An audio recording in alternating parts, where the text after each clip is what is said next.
आपने Epstein files देखी हुई हैं? जी मैंने कुछ नहीं, पूरी देखी है आपने? कुछ देखी है पूरी। नेतन्याहू ने देखी हुई है। अच्छा हाँ, बस खत्म हो गई बात इस पे। और क्या बात करेंगे? असल यही बात है, असल यही बात। Farooq Khan Patavi sahab, your 2 cents sir. जी boss, thank you very much for the opportunity. आपका बहुत बहुत शुक्रिया बुलाने के लिए। 2-3 चीज़ें हैं जी। ये जो फ़र्क है ना इसराइल और अमेरिका के अंदर, उसका रिस्पांस का भी फ़र्क है। अमेरिका, ईरान जब कहता है कि अगर हमारे इंफ्रास्ट्रक्चर पे अटैक हुआ तो हम अगर जीसीसी में करेंगे, तो वो अमेरिका के जवाब में करता है। लेकिन आपने देखा होगा कि कल से आज तक जितना भी अटैक हुआ है इसराइल की तरफ से, क्योंकि अमेरिका उसमें शामिल नहीं हो रहा, उसके जवाब में इसराइल को अच्छी तरह से ठोक बजा के ठीक किया जा रहा है। तो मुझे ये लगता है कि एक साइड पे बाहर खैफ बहुत ज़्यादा प्रेशर है, यूएई भी और बहरीन भी बड़े गुस्से में नजर आते हैं और इधर से इसराइल रुकने का नाम नहीं लेता। लेकिन बाहर कैफ ये जो डायलॉग का प्रोसेस है, इससे मैंने तो बड़ी डाली हुई है। उसकी वजह ये है कि बिल आखिर बातचीत करके अगर अमेरिका कन्विंस हो गया, तो इवेंचुअली लास्ट टाइम भी एक बम मारने के बाद जो है वो अमेरिका ने मना लिया था नेतन्याहू को, हालांकि उस वक्त भी उसका मूड नहीं लग रहा था। तो इस वक्त everything can explode and things can really go bad, but there is hope के डायलॉग प्रोसेस चल रहा है and we should be proud of the fact कि उसके अंदर पाकिस्तान ने बड़ा रोल प्ले किया है। एक चीज़ और मैं उसके अंदर ऐड कर दूं, वो ये है कि हम डायलॉग करने की कोशिश कर रहे हैं और वहाँ से इंडिया को बुखार चढ़ रहा है और बार बार वो बकवासें कर रहे हैं। लेकिन नहीं, उसके लिए हमने अहमद हसन को रखा हुआ है कि वो जवाब देते रहे कि इंडिया को।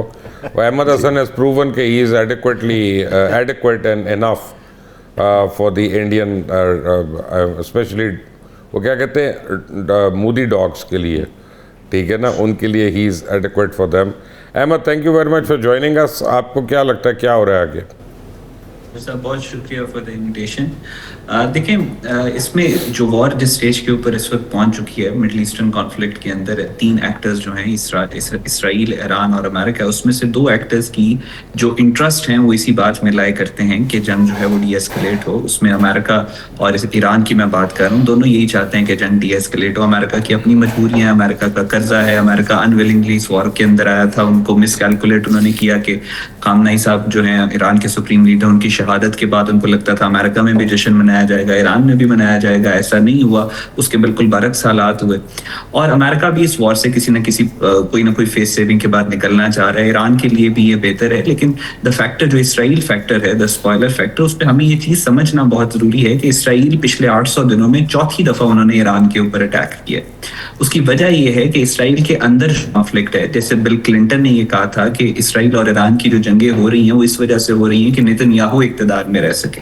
सो नेतन्याहू का इक्तदार है, प्लस इसराइल का जो इंटरनल टर्मोइल है उससे बचने के लिए उसकी तरफ तवज्जो ना जाए, इस वजह से ये बार बार ईरान के ऊपर अटैक कर रहे हैं। तो इसराइल की तो कोशिश यही रहेगी कि वो इस जंग को मजीद भड़काए, मजीद फैलाए और यीनॉन प्लान जो उन्होंने 70s में दिया था कि मुसलमान दुनिया को आपस में लड़ाया जाए, वो इसी एक्सेस के ऊपर काम कर रहे हैं। लेकिन जो 2 दूसरे सेनर एलिमेंट्स हैं, जिसमें मैं ईरान को और टू सम एक्सटेंट अमेरिका को भी कहूंगा, उनकी यही ख्वाहिश है कि चीजें किसी तरीके से एक फेस सेविंग के बाद डीएस्केलेट हों। तो मुझे आई एम होपफुल कि इंशाल्लाह ये जो डिस्कशन और ये टॉक्स ऑफ मीडिएशन चल रही है ये पॉजिटिव रिजल्ट बियर करेंगे और इंशाल्लाह डीएस्केलेशन जो है वो बिल्कुल होगी। लेकिन ये तो सारी अच्छी अच्छी बातें हो गई हैं।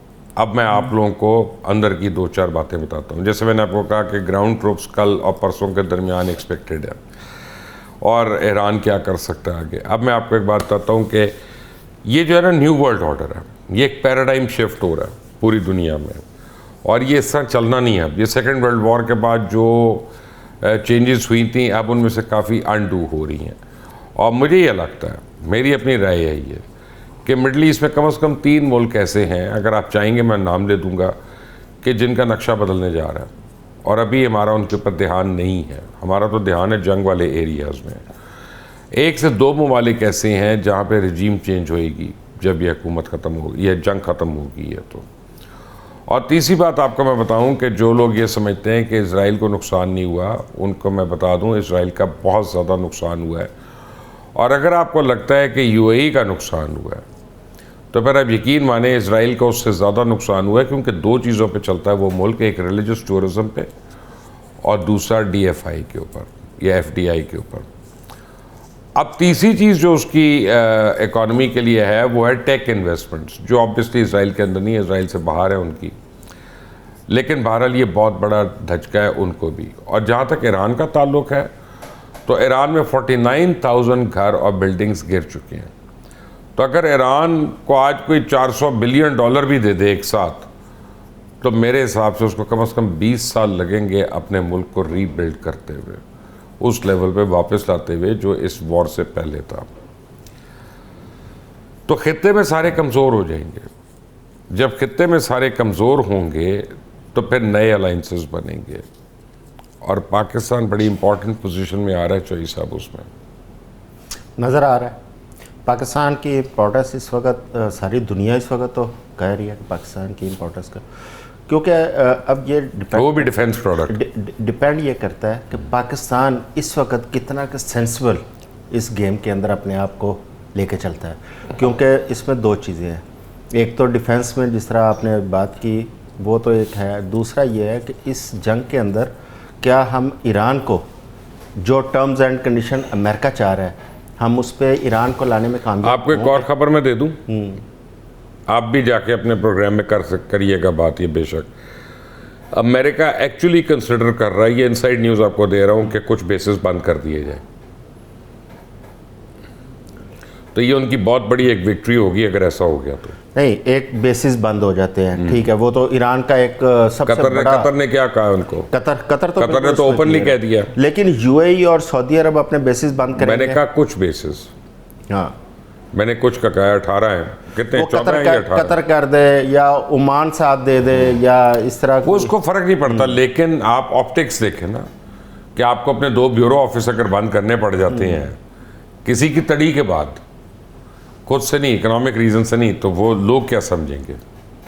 लेकिन बशर साहब फिर इसके बावजूद जिस तरह अभी हमारे दोस्तों ने बात की है, मैं इस चीज़ पे अभी तक मुतफिक नहीं हूँ कि इज़राइल इस जंग को किसी भी तरह इसको रोकने के हक में होगा। वो तो चाहेगा इसको जितना ज़्यादा बढ़ाया वो जा तो बिल सके क्लिंटन वो कोट बढ़ाएगा, कर दिया ना, ठीक है। अगर इज़राइल नहीं बाज आता तो उसको दुनिया में रोकने वाला सिर्फ एक मुल्क है, वो है अमेरिका, और तो कोई नहीं रोक सकता उसको। तो क्या अमेरिका उसको रोकना चाहता है? अगर अमेरिका रोकना चाहता होता तो ये जो डायलॉग्स है इसमें अभी तो शुरू हुए हैं, लेकिन इसकी जो टर्म्स एंड कंडीशन है वो इतनी हार्श है। फरूक खान पताफी, एक बड़ी इंपॉर्टेंट बात आपकी मैं नज़र दिलाना चाहता हूँ। देखिए, हम ना आप ना मैं ना हमारे कोई मेहमान, हम साइड्स तो ले नहीं सकते जंग में, ना हमने लेनी है। हम ये नहीं कहेंगे कि ये सही और ये गलत है, ये गलत है और वो सही है। हम तो जो एक्चुअल न्यूज़ है, फैक्ट्स है, हमें तो वो देने हैं। बट एक फैक्ट ये तो है ना कि इजराइल और यूएस ने हॉस्पिटल्स को भी हिट किया, कॉलेजेस को भी हिट किया, स्कूल्स को भी हिट किया और रिपीटेडली हिट किया, रेजिडेंशियल एरियाज़ को भी हिट किया, एटॉमिक एनर्जी के यानी रिएक्टर्स जहाँ पे हो सकते हैं वहाँ पे भी हिट किया, और ये सारे नो गो एरियाज़ हैं। तो मेरा मतलब है कि अब कोई शर्म तो नहीं रही ना किसी को